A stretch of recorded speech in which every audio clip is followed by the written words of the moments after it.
Assalamualaikum warahmatullahi wabarakatuh. Sebelumnya perkenalkan, nama saya Nindun Winesti dengan NIM 12401183218. Di sini saya akan memulai presentasi dari kelompok 11 yang berjudul Pengawasan dan Profesi di Pegadaian Syariah.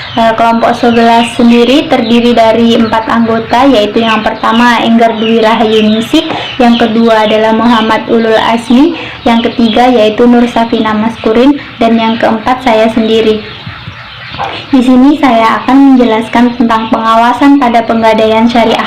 Pengawasan pada penggadaian syariah berdasarkan pasal 1 sampai pasal 48 POJK nomor 31 tahun 2016 tentang usaha penggadaian, yaitu pemeriksaan dilakukan oleh tim pemeriksa yang dapat terdiri dari pegawai OJK yang ditugaskan untuk melakukan pemeriksaan, pihak lain yang ditunjuk oleh OJK, atau gabungan antara pegawai OJK dan pihak lain yang telah ditunjuk oleh OJK.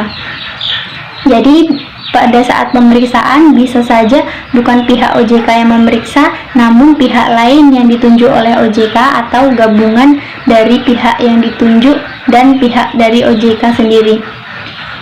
Selanjutnya yaitu pelaksanaan pemeriksaan terhadap setiap perusahaan pegadaian syariah dilakukan secara berskala sesuai dengan rencana pemeriksaan tahunan yang ditetapkan oleh OJK atau setiap waktu bila diperlukan. Jadi jadwal tersebut sudah ditetapkan oleh OJK.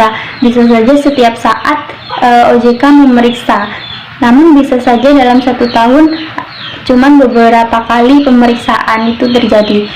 Selanjutnya pemeriksaan dilakukan melalui tahapan, yaitu yang pertama tahap persiapan pemeriksaan, yang kedua pelaksanaan kegiatan pemeriksaan, dan yang ketiga pelaporan hasil pemeriksaan. Materi selanjutnya akan dijelaskan oleh Saudari Enggar. Selanjutnya saya Enggar Dwi Rahayuningsih. Saya akan menjelaskan tentang perusahaan pegadaian syariah yang diperiksa dilarang menolak atau menghambat kelancaran proses pemeriksaan perusahaan yang diperiksa.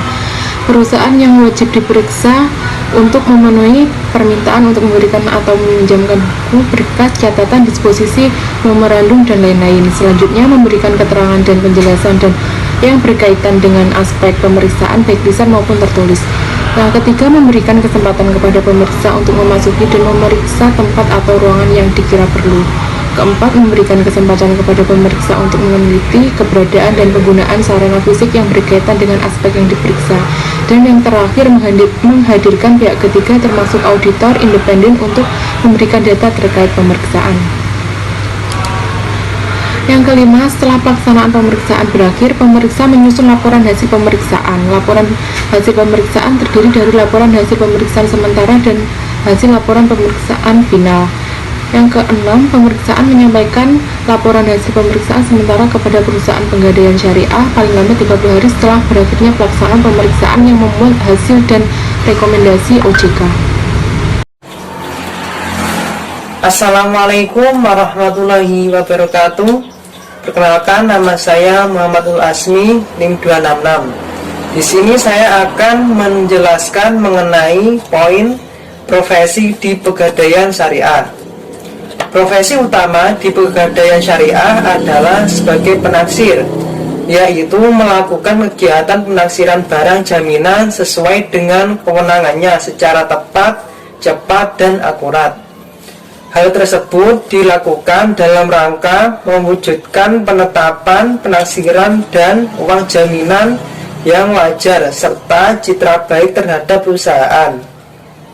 Untuk menyelenggarakan fungsi tersebut, penaksir mempunyai tugas yang pertama, melaksanakan penaksiran terhadap barang jaminan untuk mengetahui mutu dari nilai barang serta bukti kepemilikannya dalam rangka menentukan dan menetapkan golongan penaksiran dan uang pinjaman.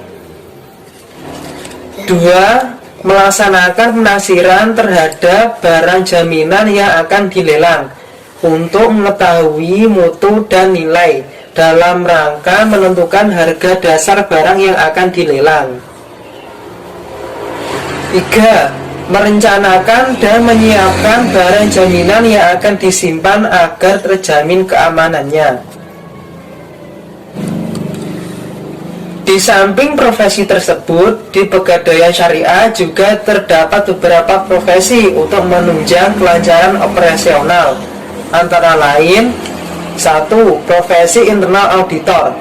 Profesi ini berfungsi untuk mengawasi operasionalisasi dan eksekusi di lapangan, sehingga sesuai dengan prosedur, peraturan, dan ketentuan yang berlaku. 2. Profesi kasir. Profesi ini berfungsi untuk melakukan pengeluaran uang atau pemberian kredit, pembelian, dan lainnya, dan penerimaan uang di unit kinerjanya. 3. Profesi risk management. Profesi yang berfungsi untuk menelaah dan menganalisis potensi risiko atas suatu keputusan manajemen, sehingga dipersiapkan mitigasinya.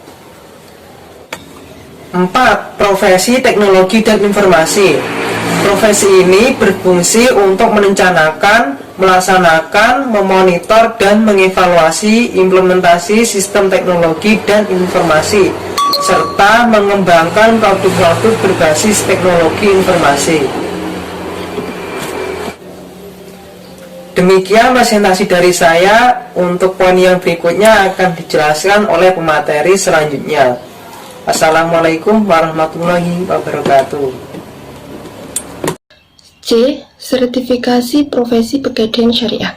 Sertifikasi profesi merupakan suatu kualifikasi baik dalam hard skill maupun soft skill atas profesi tertentu yang menjadi ukuran standar kemampuan dan keahlian yang mendasarinya dalam menjalankan profesi dan membuat keputusan-keputusan secara bertanggung jawab, sehingga menghasilkan suatu proses kerja yang bertanggung jawab dan memiliki integritas tinggi dalam pengambilan keputusannya.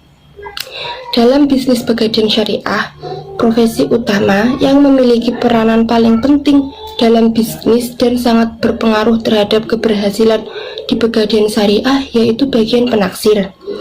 Karena semakin baik kualitas seorang penaksir, baik dalam pemeriksaan, penilaian jaminan, serta pelayanan, maka akan semakin baik pula. Kontribusi dalam bisnis pegadaian, semakin besar kontribusi bisnis yang diberikan, maka semakin besar pula pertumbuhan usaha pegadaian. Kemudian yang D, budaya kerja di Pegadaian Syariah. Nilai budaya kerja di Pegadaian Syariah ada 5. Yang pertama, nilai moral tinggi. Contoh perilakunya seperti taat beribadah. Yang kedua, jujur dan berpikir positif. Kemudian yang kedua ada nilai inovatif, seperti berinisiatif, aktif, produktif, serta berorientasi pada solusi. Kemudian nilai yang ketiga yaitu terampil, seperti kompeten di bidangnya dan selalu mengembangkan diri. Kemudian nilai yang keempat yaitu adilayanan, seperti peka dan cepat tanggap, empatik, santun, serta ramah. Kemudian nilai yang terakhir atau nilai yang kelima yaitu nilai nuansa citra. Perilaku utamanya seperti memiliki sense of belonging. Kemudian yang kedua yaitu peduli akan nama baik.